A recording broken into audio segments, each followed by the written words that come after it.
반갑습니다. 말씀과 함께 하루를 시작하는 주님의 백성들을 예수님의 이름으로 축복합니다. 2024년 3월 14일 목요일 오늘 주신 말씀은 마가복음 11장 12절부터 26절까지입니다. 이튿날 그들이 베다니를 떠나갈 때에 예수께서는 시장하셨다. 멀리서 잎이 무성한 무화과 나무를 보시고 혹시 그 나무에 열매가 있을까 하여 가까이 가서 보셨는데 잎사귀 밖에는 아무것도 없었다. 무화과의 철이 아니었기 때문이다. 예수께서 그 나무에게 말씀하셨다. 이제부터 영원히 내게서 열매를 따먹을 사람이 없을 것이다. 제자들이 예수께서 말씀하시는 것을 들었다.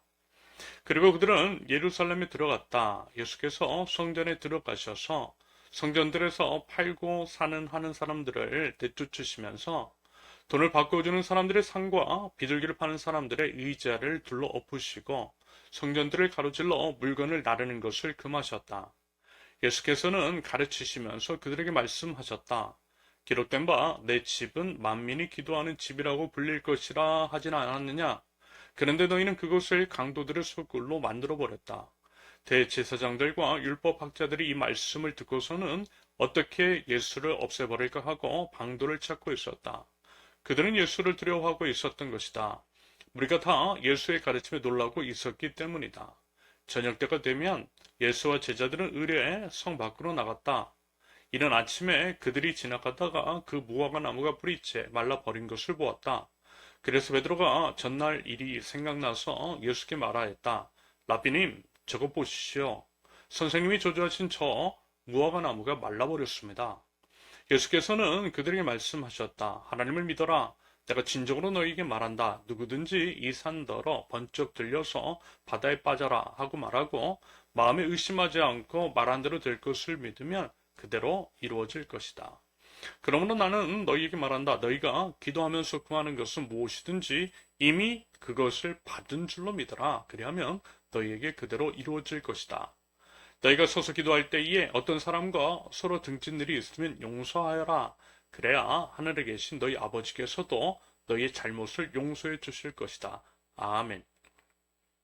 오늘 주어진 본문을 세 가지로 나눠서 살펴보겠습니다. 첫째, 열매 맺는 삶 12절에서 14절까지.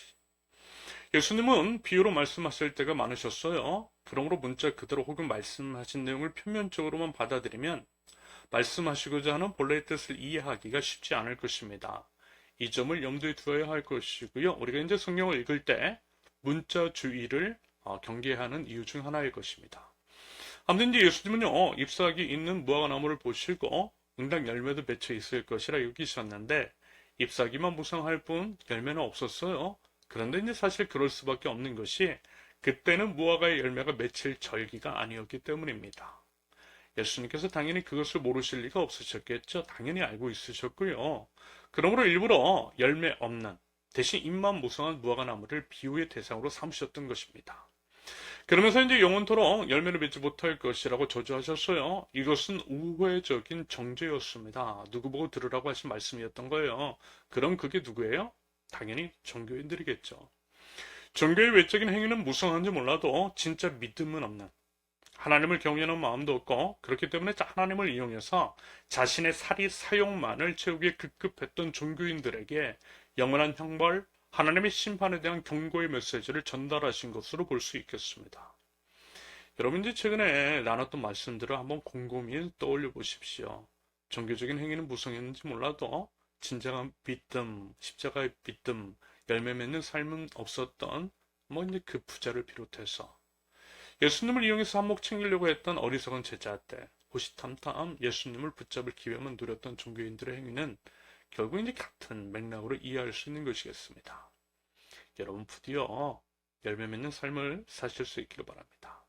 그저 이제 몇 가지 종교 행위, 교회에서 행하는 어떤 훈련의 수료, 어느 정도의 성령 지식 같은 것들은요, 여러분 열매 아니에요. 잎사귀라는 거예요.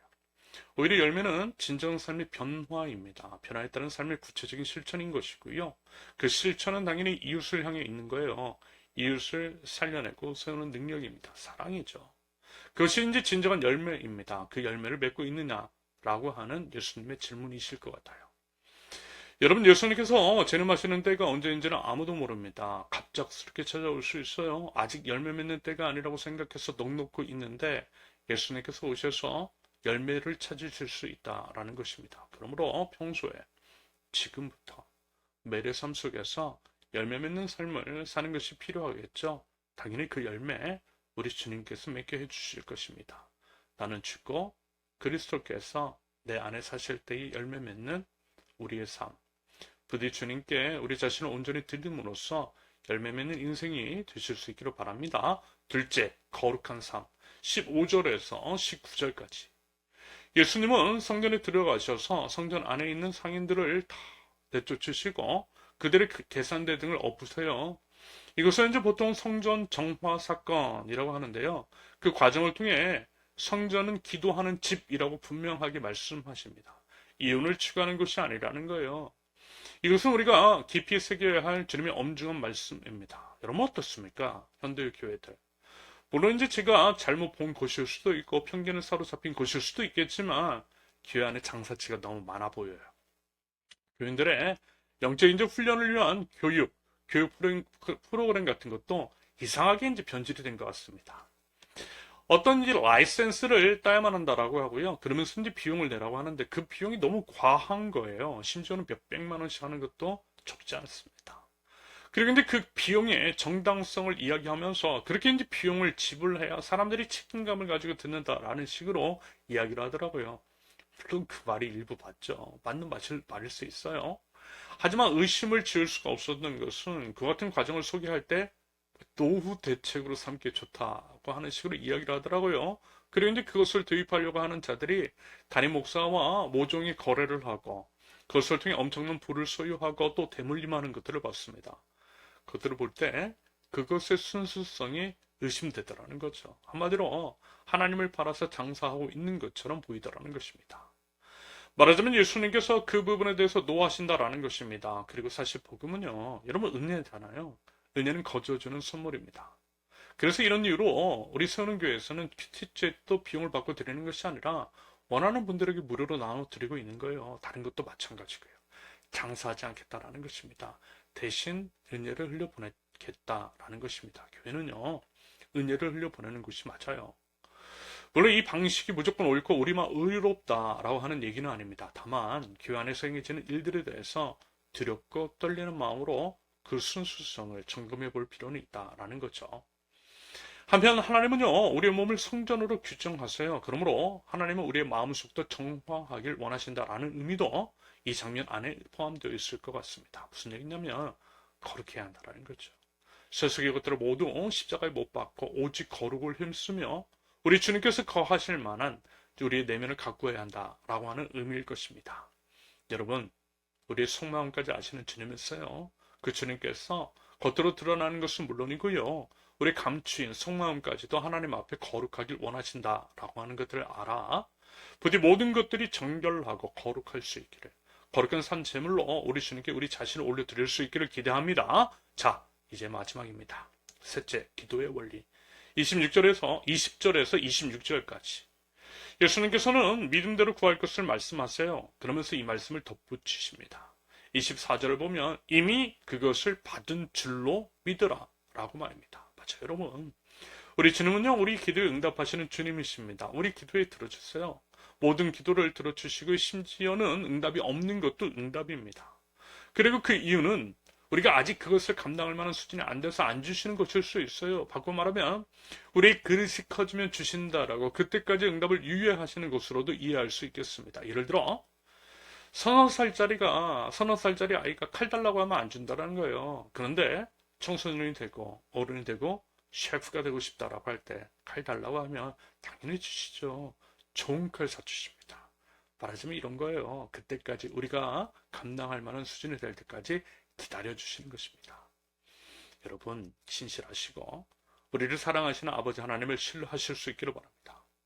그래서 우리 주님께 기도했으면 이미 응답받은 줄로 믿고 그렇게 믿음으로 나아감으로써 응답의 역사를 경험하실 수 있기를 바랍니다. 아울러 남을 용서해야 나도 용서받을 수 있다라고 하는 것은 대접받고 싶은 대로 대접하라는 말씀 그대로인 거죠.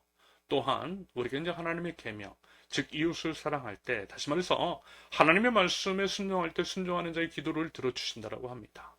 사실 이 또한 지극히 상식적입니다. 여러분, 우리도 말 잘 듣는 자녀의 소원을 더 들어주고 싶지 않습니까? 자녀들끼리 사랑하고 자녀들끼리 사이좋게 지내면 뭐라도 더 사주고 싶잖아요. 이처럼 여러분, 하나님을 이해하고 하나님과의 관계를 생각하실 때에 우리 인간을 이해하시면 보다 수월하게 이해되는 것이 있어요. 왜요? 우리는 하나님의 형상을 따라 지음을 받았기 때문입니다. 바라기는 열매 맺는 삶, 거룩한 삶을 살아가고 기도의 원리를 따라 기도할 때 응답받는 삶을 살아가는 하나님 나라 백성들, 저와 여러분들 모두 되실 수 있기를 예수님의 이름으로 축원합니다. 함께 기도합니다. 하나님 아버지, 주님께 저희 자신을 온전히 내어드립니다. 주님께 붙어 있을 때에 하나님 저희를 통하여서 열매 맺어 주시옵소서. 겉으로뿐만이 아니라 마음속까지도 정결과 거룩을 위해서 힘쓰게 하시며 우리 기도에 응답하시는 우리 주님을 신뢰하며 믿음으로 기도하고 기도할 때 응답받는 하나님 나라 백성들 저희에게 하옵소서. 예수님의 이름으로 기도합니다. 아멘. 하나님께서 오늘 주신 말씀과 각자의 기도 제목을 놓고 우리 잠시 기도합니다.